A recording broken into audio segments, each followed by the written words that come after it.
Okay, so this is the second half of the intro to economics stuff.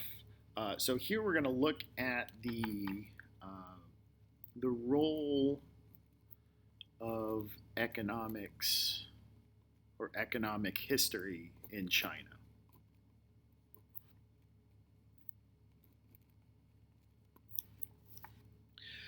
So to begin, I want to take just a second and kind of think about how Chinese history is studied. Uh, we'll do more about this as we move forward. China is going to be a place that we spend quite a bit of time in this course, so I want to make sure that we've got a good, solid foundation in Chinese history. So we'll come back to these ideas a couple of times as we move forward. Um, but generally speaking, when we think about Chinese history, China's history is divided into what are called dynasties. Dynasties are simply a ruling family. So one ruling family gives way to another ruling family, gives way to another ruling family. Sometimes they're not families, sometimes they're regional groups, but for all intents and purposes, what we're thinking about here is when we call it a dynasty, it's a ruling family. Now, this can be difficult because what it does is it kind of makes Chinese history all look like one long, unbroken string of Chinese history, which goes on for about 2,500 years. So it's a lot of history and it's kind of divided up in ways that isn't easy for students to understand. Uh, Luckily, there aren't a whole lot of Chinese dynasties that we need to focus on.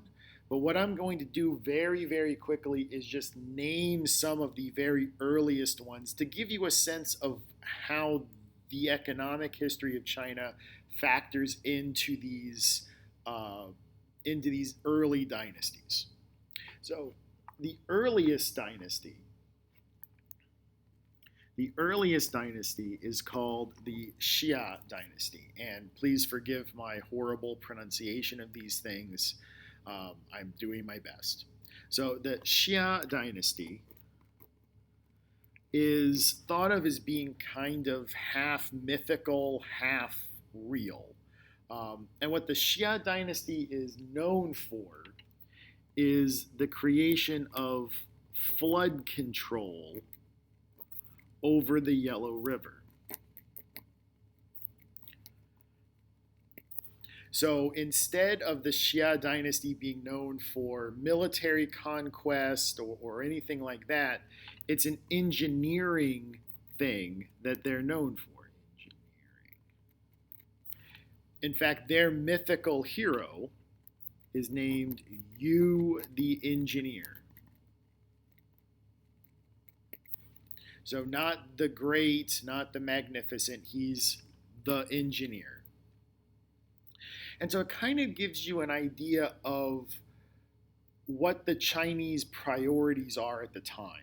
And so gaining this flood control over the Yellow River probably gave them an advantage in terms of innovation, in terms of other kinds of engineering feats. So, given their very earliest history, we kind of see what the Chinese priorities are.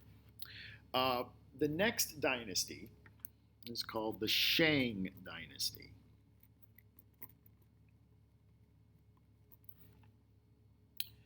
And what the Shang Dynasty did, for one, they overthrew the Xia Dynasty. But for our purposes, in terms of economic history, they controlled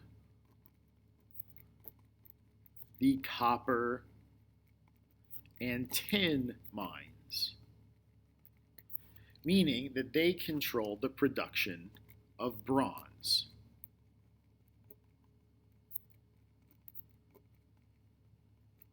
Which means that the best weapons and the best tools were controlled by the government. So the Shang Dynasty controlled the copper and tin mines, which gave them control over the production of bronze, which gave them control over the weapons and the tools. So they had the control of the best weapons and the best tools.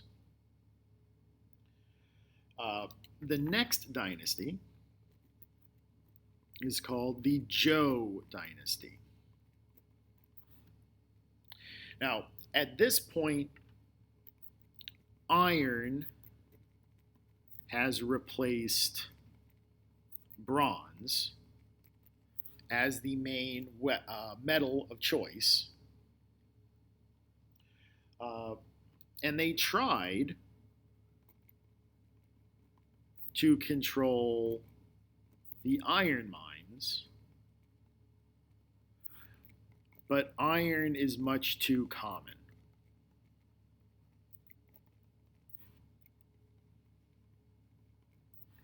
So there's a lot of iron, and it was impossible to control all of the iron mines. So what this means is that rebels were able to have good weapons, and eventually that's going to lead to the fall of the Joe Dynasty. Now, keep in mind that we are covering roughly about 3,000 years of Chinese history, and I'm only really giving you the economic side of it. There's a lot of other stuff in there too, like around somewhere in here. This is where paper was invented. So this is a long period of time, and I'm just kind of barely glossing over it. The point of this is not to get hung up on any of the particular things, but to show you what they were doing economically. So after the Zhou fell, we get the period of warring states. So China has fallen into a period of civil war, and there are, I believe, 12 or 13 pieces of China all fighting each other.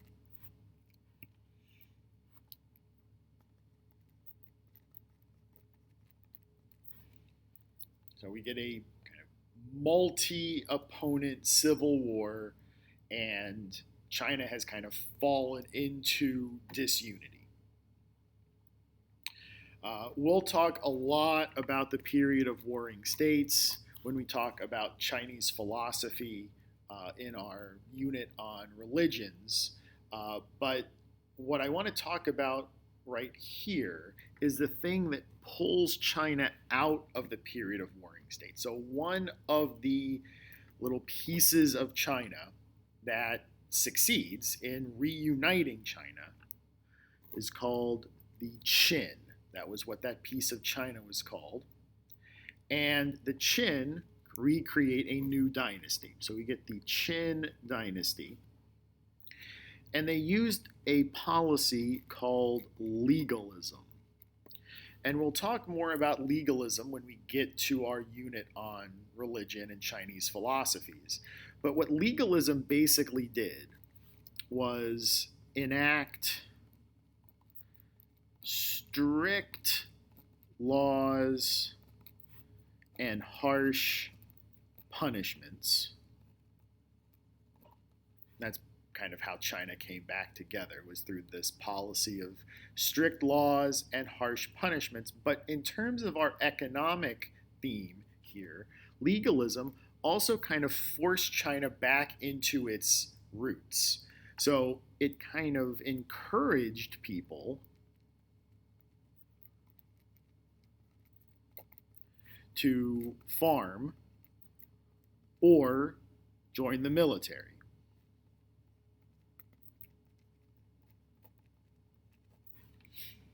So it kind of discouraged people from taking on some of these other specialized forms of labor, and it encouraged people to farm, or if you weren't going to be a farmer, to join the military. Now, the Qin Dynasty, as you can imagine, does not last very long because people don't like strict laws, they don't like harsh punishments, and they like doing these other types of jobs. They didn't like just being a farmer or a soldier. So the Qin Dynasty is going to get overthrown itself after about 27 years. So it doesn't last very long, but it does put China back together. And this sense of unity and stability is what kind of resurrects the Chinese economy. And so after the Qin Dynasty, and we're going to talk a lot about this period of time, after the Qin Dynasty, we get the Han Dynasty. And the Han Dynasty, if we're kind of thinking about things in similar ways, the Han Dynasty in China is kind of similar to the Roman Empire. They're kind of contemporary governments. And the Han Dynasty provides enough stability such that the Chinese economy can start being this kind of innovative economic powerhouse again. So what we start to see is a lot of new inventions and innovations coming out of the Han Dynasty. So they become experts at iron metallurgy. Everyone has awesome iron tools. Even the poorest people have nice iron, cooking and eating utensils, farming implements. Everyone has great iron stuff. Silk becomes much more important to the economy.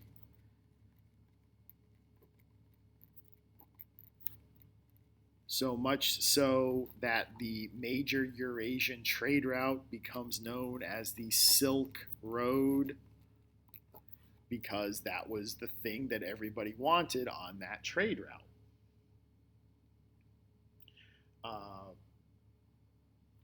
Strike this thing about paper.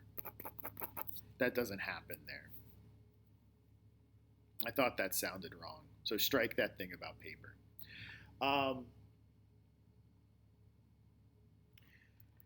We also see a lot of transportation innovations. We see the invention of the horse collar. We see the invention of the ship's rudder, both of which help to increase trade and increase food production. That's what the horse collar was for. It allowed you to use a horse to help plow fields.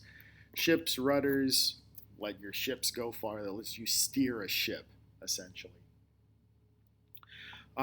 So when we're thinking about the Han Dynasty, they were kind of the level of stability that China needed after this period of warring states.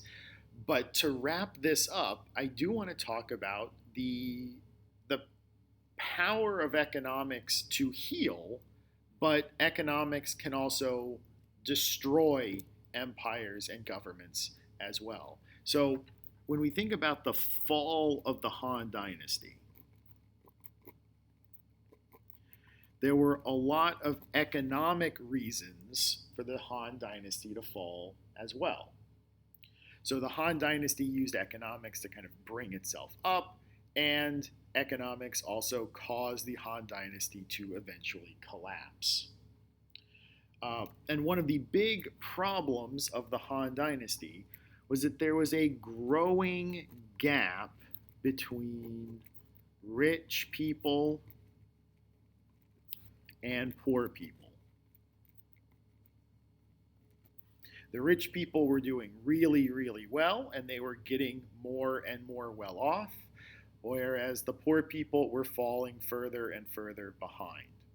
And so typically where you see this, you're going to find instability and rebellions. Because even though the poor people are poor, there are a lot more of them than there are rich people. And so what ends up happening is that the poor people rebel. They are hungry and desperate. And the Han Dynasty loses more and more control over what the poor people do. And so eventually, the Han Dynasty simply falls apart. It's unable to keep up with the rebellions. Rebellions are expensive to stop, and they're not doing anything to fix the problem of hunger. So eventually, in the year 220 CE, the Han Dynasty simply collapses.